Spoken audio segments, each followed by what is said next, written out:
By the early 1800s, American society clearly has evolved to see a period of the beginnings of innovations, speculation, and the emergence of the middling class. Americans began to define themselves as a separate culture, breaking from the European style and customs. Americans adopted the frontiersman spirit, creating a new society unlike anything found in Europe.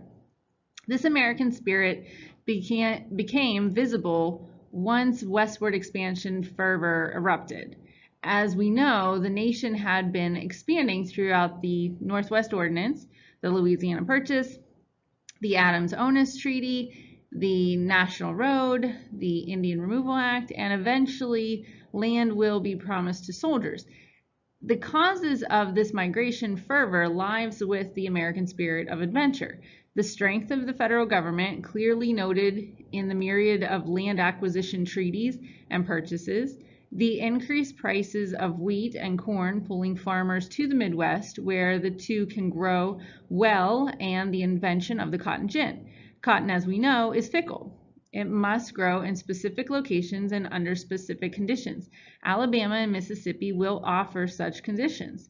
It will be under these instances that American society will be given the opportunity to grow. Even though we discussed the Panic of 1819 before, it's worth mentioning again. Let's look at the causes and effects of the panic. To begin, the causes include land speculation, which is essentially gambling. While this type of venture can be extremely profitable, it can also leave the original buyer with land that has lost its value, selling at a loss, and the real possibility of being stuck with land that is unsellable. Speculation was possible because credit availability was climbing. The Second National Bank increased money in circulation and stimulated private bank charters. State banks then issued more banknotes than they could cover, leading to increased debt and a decrease in land values.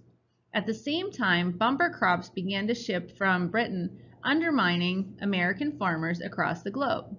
Farmers began to borrow more money to buy equipment and seed, leading to possible foreclosures. In the end, the National Bank was blamed, and it proved the vulnerability of American factories and farms to foreign competition. Tariffs were increased to protect American industry, and the Industrial Revolution soon followed, but not before the country felt the sting of the panic. Through Henry Clay's American system, the North and West were able to build roads and canals. The effects were important. The urban population grew, and an obvious shift occurred from agriculture to industry. The life of the farmer was too risky after the Panic of 1819. Hubs developed along waterways. Syracuse would be an example along the Erie Canal. And as before, land speculation will also continue. As roads are built, people can move further and further west. Land speculators could continue to buy up land and sell it for a profit. It's a matter of timing, obviously. Sometimes this yields great profits, sometimes it does not. The emergence of industrialization in the early 1800s had its beginnings due to, first, the Embargo Act of 1807. The Embargo Act stopped trade with Britain and France. It forced the northern industries to trade with Canada throughout the War of 1812, thus building their industries. Although the Embargo Act devastated the American economy, it also forced the North to find ways to continue their livelihood. Tariffs through the American system also protected American goods, creating a need and jobs. With these jobs, the increase in immigration allowed manufacturing to be fulfilled. The time period also brought innovation. One such example would be interchangeable parts. No longer are items custom made. Farm equipment, household items, and guns can be made quickly and easily fixed. The effects of industrialization also changed the American social landscape. Women and children entered the workforce. Development of industrial centers led to working class neighborhoods and pollution. And with the advent of interchangeable parts, artisans began to lose their standing within the economic community. A gap began to form between the wealthy and poor. Poor farmers were dependent on weather and foreign and domestic markets. Any pitfall could destroy their personal finances. Oftentimes, a plan B did not exist.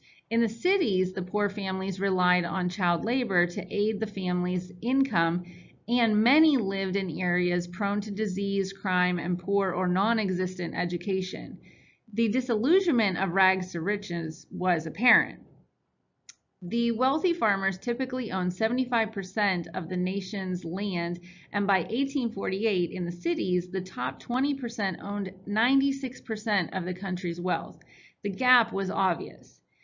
The issues associated with the gap include pauperism and the cyclical nature of poverty. With the influx of Irish immigrants and an increased birth rate, not enough property was available. Racism and discrimination will also be witnessed throughout American society, most notably in the cities where rival gangs will form and crime will run rampant. Okay, now for your essential question. Research who made up the middling or middle class during the antebellum period in American society and create a list of characteristics.